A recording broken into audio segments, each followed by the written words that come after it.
शीतले त्वं जगन्माता, शीतले त्वं जगत्पिता, शीतले त्वं जगद्धात्री, शीतलाय नमो नमः। अर्थात हे माँ शीतला, आप ही जगत की माता हैं और आप ही इस संसार की पिता हैं। आप ही इस संपूर्ण जगत को धारण करती हैं। हे शीतला माँ, आपको हम नमस्कार करते हैं। सृष्टि रचना के समय माँ पार्वती तथा माँ दुर्गा के शरीर से एक शक्ति प्रकट हुई, उसे शीतला का नाम दिया गया और स्थान व्यक्ति की देह में नाभि के पीछे दिया गया। उस समय संसार में राजा विराट का राज्य चलता था। राजा विराट एकमात्र ईश्वर को ही मानता, किसी भी लोक देवी देवता तथा क्षेत्रीय देवी देवताओं को नहीं मानता था। जबकि सृष्टि के निर्माण में हर देवी देवता तथा हर घटक का महत्वपूर्ण स्थान होता है।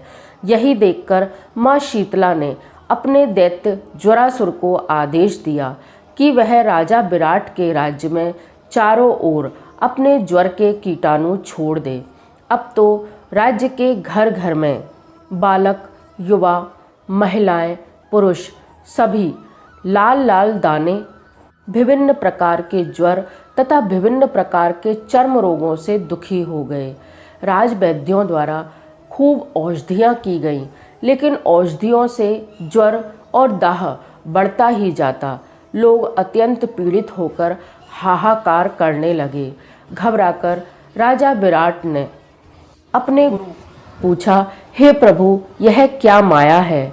गुरुदेव ने कहा, ब्रह्मा जी ने सृष्टि रचना के समय जिन जिन देवी देवताओं की स्थापना की है, तुम्हें उन सबको मानना होगा। वे सब अपना अपना कार्य भली भांति करते हैं और हमसे बदले में श्रद्धा की उम्मीद करते हैं। माँ शीतला प्रकृति की महत्वपूर्ण तत्व है जो व्यक्ति के शरीर को नियंत्रित करती है। व्यक्ति के का नियंत्रण उन्हीं के हाथों में है। यदि अपने शरीर को, अपने साम्राज्य को तुम रोगों से बचाना चाहते हो तो तुम्हें प्रत्येक वर्ष चैत्र कृष्ण अष्टमी के दिन बासी भोजन ग्रहण करना होगा। माँ शीतला को पथवारी के रूप में पूजना होगा। इस बात का संपूर्ण राज्य में प्रचार करवाओ तथा ड्योढ़ी पिटवाओ कि हर व्यक्ति प्रत्येक वर्ष चैत्र कृष्ण अष्टमी को माँ शीतला का पूजन करे, बासी भोजन करे, माँ शीतला के प्रति अपनी श्रद्धा ज्ञापित करे, तो 2.5 दिन के भीतर ही यह ज्वर तुम्हारे राज्य से चला जाएगा। राजा ने यही किया। उसने अपने पूरे राज्य में ड्योढ़ी पिटवा दी कि प्रत्येक व्यक्ति आज से तीसरे दिन भोजन शाम को ही बनाकर रख देगा तथा बासी भोजन करेगा। राज्य के बाहर स्थित वट वृक्ष के नीचे 5, 7, 9 पत्थर रखकर उनमें माँ शीतला की स्थापना कर उसे दही इत्यादि ठंडे पदार्थों से स्नान करवाएगा और उस चरणामृत का अपने शरीर पर लेप करेगा। यह करते ही संपूर्ण राज्य में लोग स्वस्थ होने लगे।